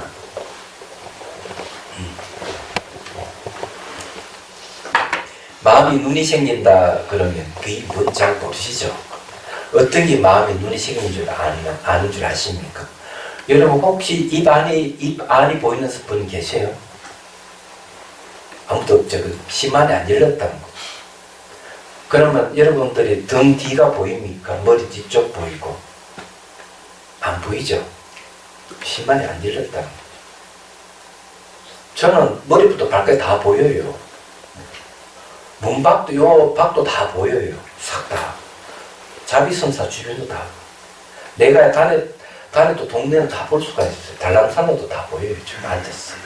이건 10만을 얘기하는 거. 내가 봤던 거는 이 기억해가지고 잊어버리지 않기 때문에 이런 건 내가 한번 본 걸 잊어버리지 않고 이미지가 떠오를 수 있으면 관이 익어간다 이렇게 얘기하는데 저는 그런 상태예요. 입 안도 보여요. 요 뒤도 보이고 이게 안 보이는 엉덩이 쪽이 다 보이고 다 보여요. 발바닥 감각한 채 걸어가면 발바닥 다 보여요. 얘기하잖아.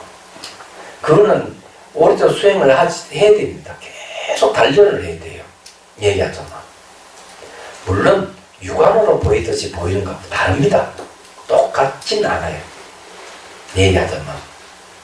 그런 거예요, 이게. 그래서 그게 이제 이런 마음의 눈이 열려야만 마음 한 덩어리가 그때 보이기 시작하는 거예요. 그리고 실제 마음의 영역으로 들어갈 수가 있어요. 마음의 영역으로 들어가는 것이 뭘 얘기하는가 하면 이제 최극적 정심이에요. 마음의 영역으로 주객이 하나가 되는 상태예요. 그것이 익숙해지면 전주일치라고 하는데 심일경성이라고도 하고 성가에서 이걸 뭐라 타성일편이라고 해요. 몸과 마음과 하도가 하나 되는 상태를 얘기하죠. 그 이제 마음이 보이지 않으면 마음이 눈이 열리지 않으면 그런 상태에 못 가는 거예요. 조건이라 하는 게 있는 거죠. 말하자면. 그럼 조건이 안 되는데 어떤 경계를 논할 수 있겠느냐. 정말 안 됩니다. 얘기하자면. 화두를 들어도 그런 게 다 갖춰지는 거죠. 그럼 그런 것이 성가에는 없다고 얘기할 수 없어요. 예를 들어가서 허은선사는 어떤가? 남한사의 선방에서 정진하다가 뭐가 보이는가 하면 앉아서 다 끝내. 거기에 강에서 막 물고기 잡고 사람들은 다 보이는 거야. 이 벌써 그때 심한이 열렸다는 얘기죠. 그리고는 이제 깨달음 얻죠. 찻잔 이 떨어진 머리가 쨍그랑 소리에 탁 깨닫어요. 남았어 손방에서 얘기하자마. 소리를 통해 깨닫는 게 우리나라에 있습니다. 만공선사 대표적이죠. 종소리도 깨달으셨죠. 얘기하자마. 제가 얘기했잖아요. 우리 마음의 본성이 지체잖아요. 지혜의 바탕이잖아요. 그게 다르마잖아요. 종소 소리도 그 다르마로 딱 들릴 때 내 마음이 탁 깨어나는 것으로 코도 탁 맞아가지고. 방하남 스님은 제가 이 듣기로는 불을 때다가 불꽃이 탁 뒤로 올라오는 거 깨달아요. 그것도 똑같잖아요. 다르마를 보잖아요. 다르마 보니까 나의 본성이 깨어나는 거죠. 코도 탁 맞아요. 코도가 안 맞으면 안 되는 거죠. 그게 시절 인연자는 말을 쓰는 것이죠. 그걸 잘 아는 사람이 누구냐? 선지식인 거예요. 잘 알아가지고. 그래서 이게 전생까지 볼 수 있으면 더 좋은 거, 선지식은. 자기 공부하고 있는 이 자기 제자들, 우리 전생을 탁 깨뜨고 있으면 거기 맞는 수행 주제 탁 줄 수 있죠. 그런 분이 누군 줄 알면 서가모니 부처님. 사리불 존자가 자기 제자를 데려왔어요. 이 청년을 자기가 갑출가해가지고 부정간을 수행시켰는데 3개월 지나도 아무 효과가 없습니다. 뭐가 문제인지 잘 모르겠다는 거예요. 부처님 바로 그 제자 전생을 딱 보는 거죠. 전생을 보고 이렇게. 이게 당신 소감이 아니다고. 그래, 뭘 앞에, 눈앞에 빨간 연꽃을 하나 탁, 이렇게. 피어오르게 하고, 너 오늘부터 이 연꽃을 쭉 지켜보라. 이 삼박달의 시초라고 얘기하죠. 그럼 왜 그걸 주느냐 했더만, 이 청년의 그 젊은 스님의 전생이 금세공업자였던 거예요. 금을 세공하는 사람 참 이걸 보고 이렇게 하는 습관이 있잖아요. 그래서 그것도 연꽃을 딱 그걸 보라는 거예요.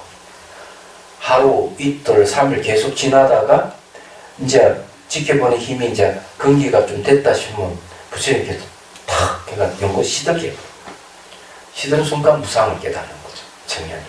그런 게 초기 경전에 나와요. 그래 이거 뭔가 하면은 무상이라 하는 다름하잖아요. 마음의 본성이 다름하잖아요. 그래서 코드가 맞는 거죠. 그러니까 탁 오는 거 얘기하죠. 그래서 우리가 공부를 해가 담마에 대한 공부를 하는 이유가 그런 거죠. 그러다 어느 순간 깨닫고 볼 수 있는 거죠. 미안해.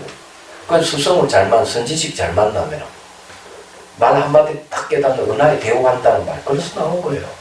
얘기하자면. 그 대승기신론에서 그 마음에 대한 얘기 처음부터 끝까지 쫙 얘기하잖아요. 이 핵심에 대한 얘기죠. 이건 대단한 공부를 하고 있는 거죠.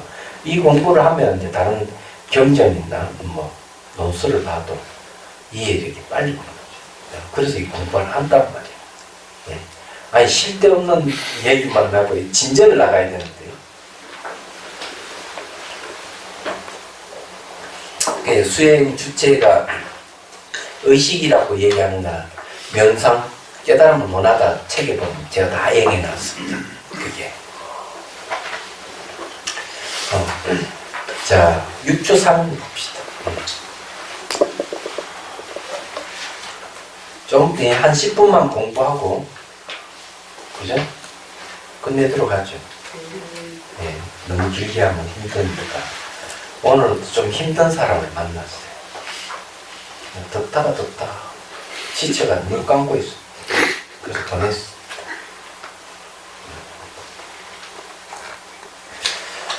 자, 6추상 6가지 끝이 불가의 모습.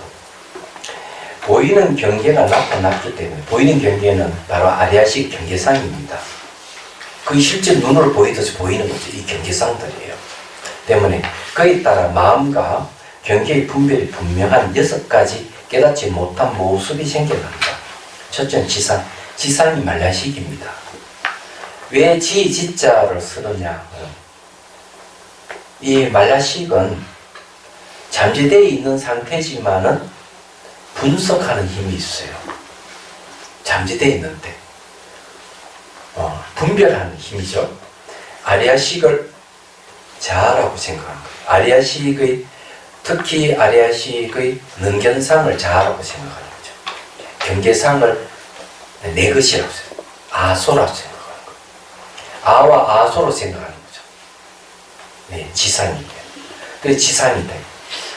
이 지혜지자는 여러분들 알아야 되는 것이 지혜라고 다 좋은 거 아니에요. 선지혜가 있고 악지혜가 있는 거야. 공통되는 것은 분별하고 분석하는 능력이 있다는 거죠. 지혜라는 말은. 우리는 선지혜가 필요하지 악지혜가 필요한 게 아니에요. 도둑놈들은 악지혜를 갖고 있죠. 주인이 언제 들락날락 그러는지 물건이 어디 있는지 다 파악해가지고 몰래 들어가면 물건 훔치잖아요. 그래서 악지혜가 있는 사람은 그래서 이 치락하는 것은 뭔가 하면은 분별 능력이 있기 때문에 치라고 하는 겁니다. 그래서 자아의식이라고 그러죠. 그래서 아리아식을 내다, 내 것이다. 이렇게 딱 하고 있는 겁니다. 자, 그래서 이제 지지자 쓰는 이유가 거기 있습니다. 그 우리는 착각하면 안 됩니다. 아니, 지혜는 좋은 건데 왜 말라식이 이게 붙었지? 그런 게 아니고 말라식이 갖고 있는 성격을 얘기하는 겁니다. 지상이다. 경계에 의하여 분별이 일어나고 좋아하고 싫어하는 알미 생기기 때문에 아는 모습 곧 지상이라고 합니다. 아는 모습이라고 하면 좋아하고 싫어하는 게 있는 거죠. 얘기하자면. 둘째는 상속상입니다. 아는 것에 의지해서 괴로움과 즐거움이 일어나고 일어나는 고락이 마음을 깨우고 기억을 상기시켜 전후가 상용하며 끊어지지 않기 때문에 상속하는 모습 곧 상속상이라고 하는 거예요. 상속상이 의식입니다. 얘기하죠. 그 다음에 이제 셋째는 집치상인데 대상을 딱 인기지고 놓지 않는 걸 얘기하는 거죠. 상속에 의하여 망념의 경계를 대상으로 괴로움과 즐거움에 대한 인상을 유지하면서 집착하기 때문에 집착하는 모습 곧 집치상이라고 합니다. 자, 계명자상. 계명자라고 하는 건 계략하는 걸 헤아린다는 거죠. 명자를 헤아린 거죠.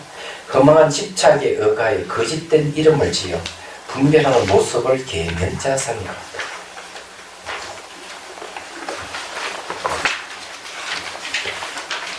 다섯째는 기업상입니다. 이름과 문자에 의하여 분별하고 집착하는 모습. 가지가지 업을 짓기 때문에 법을 일으키는 모습 곧 기업상이라고 합니다. 여섯째는 업계고상입니다. 업에 매여서 괴로워하는 모습. 업에 따라 가부를 받게 되어 삶이 자제하지 못하므로 업에 매여 괴로운 모습 곧 업계고상이라고 합니다. 이걸 배대를 치면 어떻게 될까? 우리가 가장 알기 쉽게 배대하는 게 뭘까요? 앞에 이제 이 지상을 빼놓고 상속상부터 해가지고 여기 이제 업계고상까지 얘기를 하면은 이것은 원효스님 제 기억으로는 원효스님께서 5원에다가 배대를 쳤습니다. 그러니 상속상은 10이 되겠죠. 얘기하자면 대상을 취하는 것은 집치상 대상을 취하는 것이 또 있잖아요. 그러면은 그 색수상행식 했는데 무슨 행에서 행에 해당된다는 거 아니에요? 그렇죠. 행에 해당하는 일이죠. 그래 저게 뭐고 여기에 저게 뭐야? 계명자상은 상에 해당합니다. 상. 요 기업을 일으키는 게 여기 아마 행입니다. 업계고상은 세계에 해당합니다. 집치상은 그럼 어떻게 돼요? 집치상은 아마 수에 해당할 거예요. 그러니까 수상, 행, 그 다음에 저게 색이 되고 상수부사 식이 되고 그러면 5월이 딱 많이 들어갈 거예요. 그래서 연결되어 있는 거죠.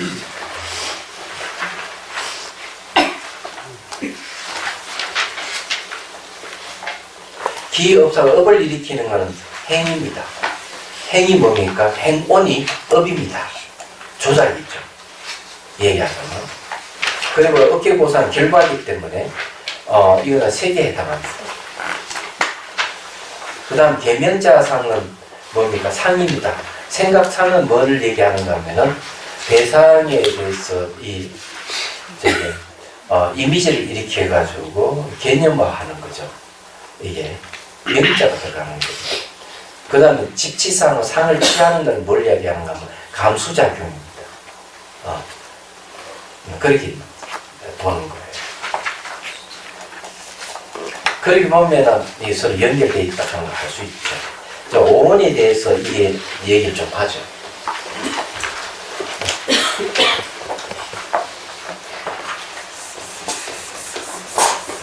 자, 오원을 어떻게 이해해야 되는가? 오원을 이해하면은 유추를 이해할 수가 있습니다.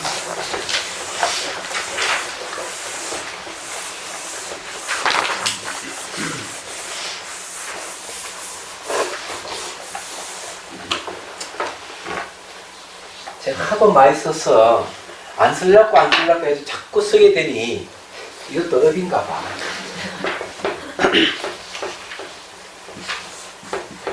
거리,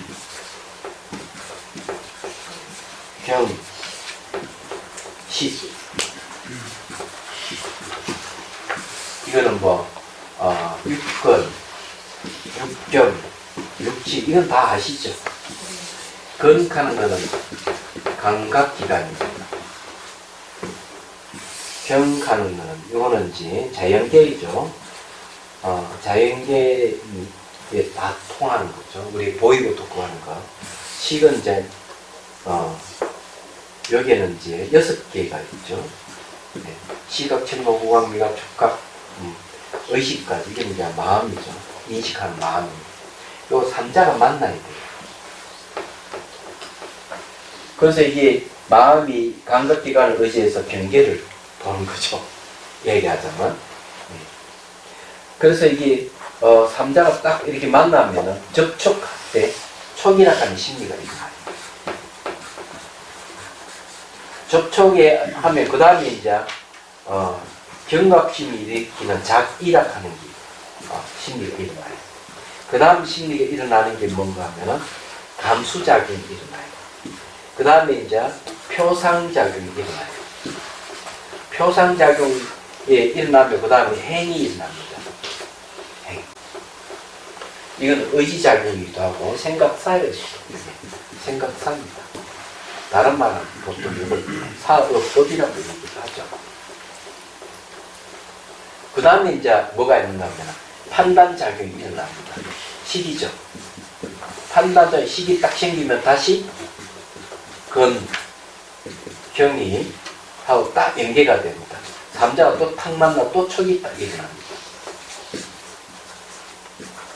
그 다음에 이제 계속 진행되는 거죠. 그래서 여기 잘 보 수락하는 건 이거는 수상행식 다 들어가죠. 그러면 근과 경이 뭡니까? 색입니다. 그래서 이게 색, 수, 상, 행, 식. 그 다음에 이제 이 경과 근이 색, 다음에 이제 수, 촉 다음에 자기 다음에 수, 상, 행, 식. 제가 이야기하고 싶은 거는요, 오온이라 하는 고정되어 있는 게 아니고 끊임없이 매 순간순간 작용을 하는 거. 살아 움직이는 게 오온이에요. 여기에 육추 중에서 지상은 잠재의식이기 때문에 내버려 두고 상속상부터 해가지고 어깨 보상까지 계속 돌아가는 거예요. 이 계속 돌아가는 것이 오온이에요.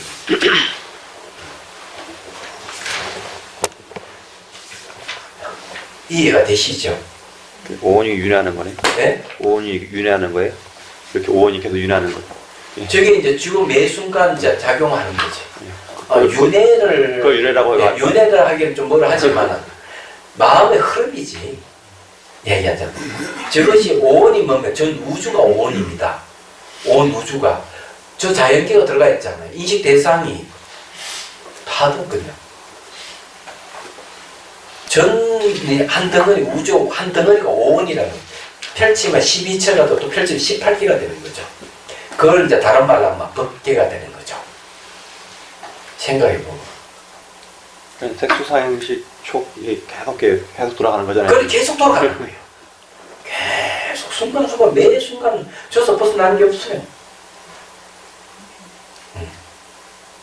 그런 거. 그래 여기 지금 제가 얘기하고자 하는 건 이 육추락하는 것이 그냥 항목만 있는 게 아니라 저렇게 돌아간다고 오온으로 보면 오온이라고 얘기하는 건 저게 바로 오녀선님께서 해동소에서 분명히 얘기를 하고 있어요. 근데 오온을 알고 보면 저런 식으로 돌아가고 있는 거죠. 아무도 저런 식으로 이해를 안 하니까 제가 여러분들에게 얘기를 하는 거예요. 그런 거예요. 얘기하자면 머리를 쓴다 하는 거 법에 대해서 머리를 쓰면은요 그냥 어떻게든 탁탁탁탁 매체가 이런. 그러면 오온이 계속 돌아가면서 저희가 이제 공성을 깨닫는 거예요. 저렇게 해보 깨달으면 좋죠. 오온 개공이라 하잖아요. 오온이 공함을 깨달으면 좋잖아요. 저게 하나도 멈춰지는 게 아무것도 없으니까. 삼자 근경식 삼화 성촉이거든요. 삼자가 합되는 바로 연기잖아요. 그럼 저 흘러가는 건 무상이잖아요. 무상과 그 상오전의 연기와 변하는 무상이 같이 있는 거죠. 예. 저게 오온이에요. 저거 보면 바로 오온공이라고 하는 거 알 수 있는 거죠. 오온천, 경전에는 오온무화라고 그러죠. 오온무화. 얘기하죠. 그 이게 이제 6가지의 육추, 여기 거치다 하는 게, 거친 것이 그런 식으로 움직이고 있다 하는 우리가 객관적으로 인식했을 때 본의 힘이 많이 약해지는 거죠.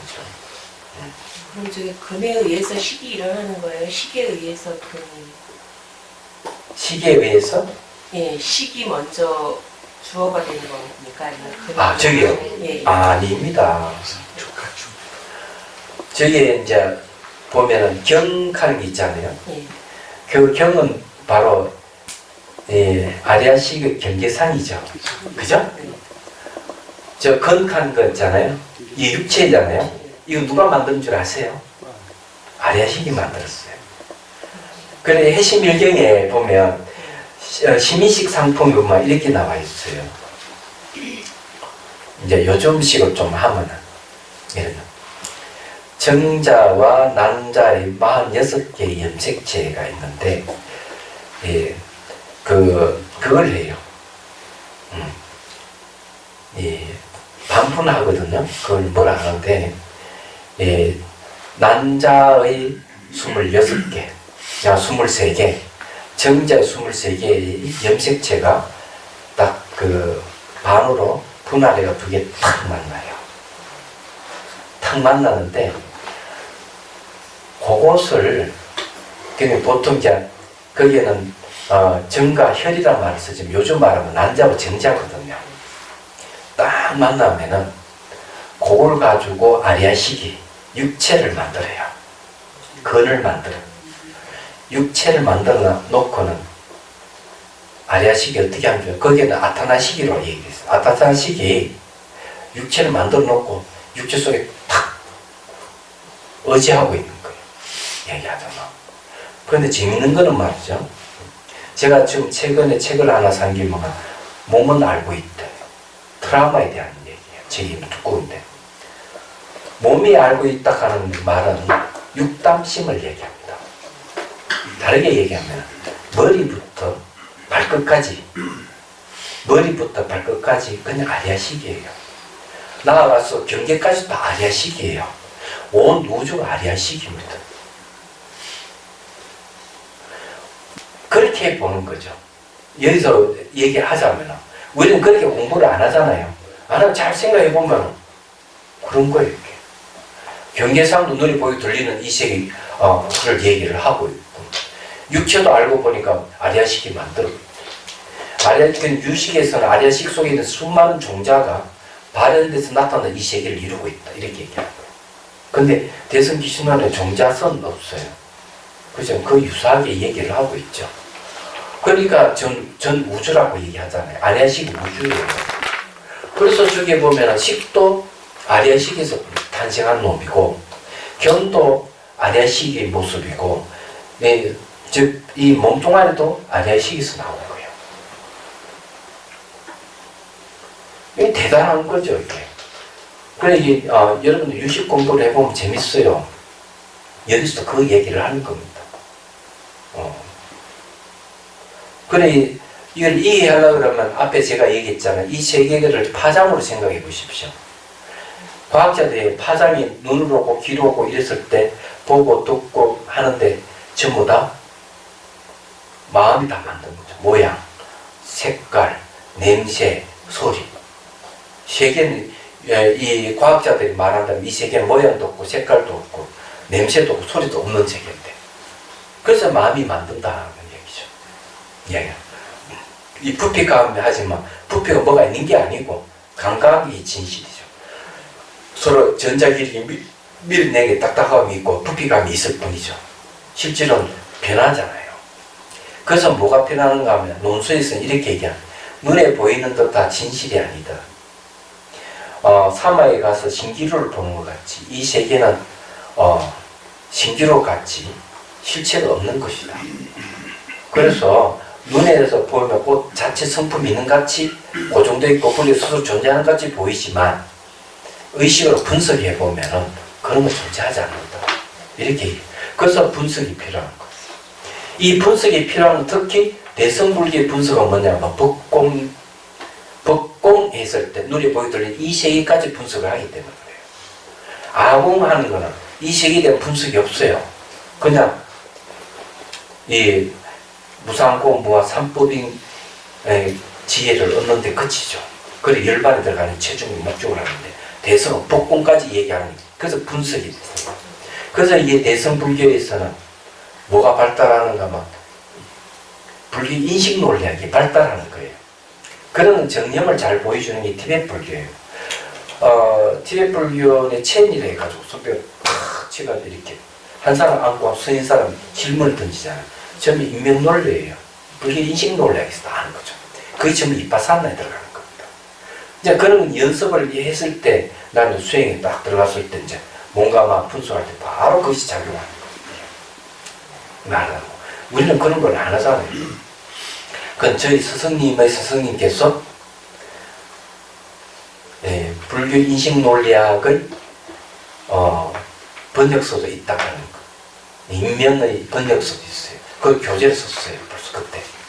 일제시대. 그게 벌써 책으로 나와 있죠. 번역해서. 네. 그래서 저도 그 인연으로 송강사 강원에서 불교 인식 논리학을 강의를 했어요. 그래서 잘 알죠. 그때 안 배웠나? 배웠습니다. 배웠지. 네. 그러니까. 근데 이게 이제 그렇다는 얘기예요. 자, 그 다음에 봅시다. 문명에 의해서 번뇌에 물든 마음이 생겨나는 줄을 알아야 합니다. 왜냐하면 번뇌에 물든 마음은 모두 연기의 각성을 자각하지 못한 것이기 때문에. 그래서 마음이 왜 움직이느냐? 대상이 있다고 생각하기 때문에 마음이 움직인다는 거죠. 마음이 움직이는 건 전부 다 문명 때문에 그렇다. 문명의 내용이 뭐냐 하는 거죠. 여기 문명의 내용을 얘기를 안 하고 있는데 문명의 내용은 있어요. 대상이 고정되어 있거나 분리되어 보이는 것, 마치 실체가 스스로 존재하는 같이 보이는 것. 이 차점 보면 여러분 내 밖에 따로 존재하는 같이 보이죠. 또 고정되어 있잖아요. 이게 약간 고정되어 있고 다른 거하고 참으로 분리되어 보이죠. 그렇게 보고 있으면 다 문명이에요. 얘기하자면. 그래, 그게 이제 특징은 어떤가 하면요. 화가 났을 때는 욕심이 생길 때 확실히 드러납니다. 이 탐욕과 성냄은 어리석은 무지를 근거로 하고 있거든요. 그래서 탁 나타나는 게 이런 거예요. 나를 화나게 한 사람 딱 보면 그 사람은 딱 독립된 개체를 딱 보여요. 화가 났을 때 딱 그 사람만 보여요. 다른 사람은 안 보여요. 백화점에 물건 살 때도 자기가 좋아하는 그것만 딱 보여요. 다른 물건을 비교해가지고 그게 훨씬 좋게 보여요. 독립되어 있는 고정되게 딱 보여요. 욕심 생기거나 분노할 때 확실히 드러나죠. 그게 전부 다 어리석음을 바탕으로 해서 생긴다는 이유예요. 얘기하자면. 그런데 여기서는 무명을 뭐를 얘기하는 거예요. 공성을 모르는, 연기를 모르는 걸 무명이라 하잖아요. 앞에서 분명히 얘기했죠. 그러면 다른 말로 하면은 연기를 상호 오전이라든 무상으로 안 보면은 고정되어 있거나 분리되어 있고 스스로 존재하는 같이 본다는 얘기죠. 그게 무명의 내용이에요. 그렇기 때문에 마음이 움직이는 거 자꾸. 네. 자, 오늘 여기까지 하고 41페이지는 내일 아침에 해서. 네. 옛날 얘기해도 뭐 이러다가 언제 끝나요? 그 다음에